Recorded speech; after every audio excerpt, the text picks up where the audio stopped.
اومدین به اولین ویدیو من در کانال یوتیوب.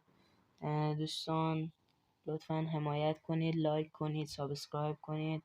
ویدیو ما در مورد سرعتی ترین بازیکن در داخل ای فوتبال موبایل هست که آلفونسو دیویس است، کلیان امباپه، آداما تراوره، عثمان دمبله و غیره.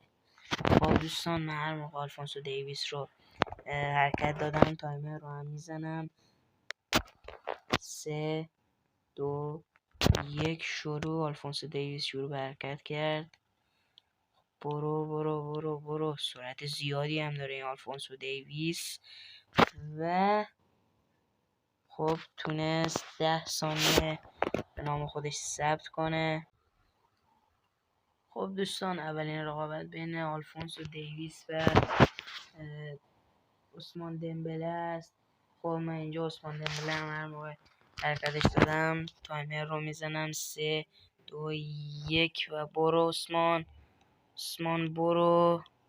سعی میکنم خیلی کار نکنم که مسیرش رو تغییر بده. خب و برنده این مسابقه کسی نیست جز آلفونسو دیویس که تونست با زمان 10 ثانیه به کار خودش پایان بده و عثمان دمبله هم 11 ثانیه به کار خودش خاتمه بخشید. خب دوستان، منتظر پارت دوم باشید و خداحافظ.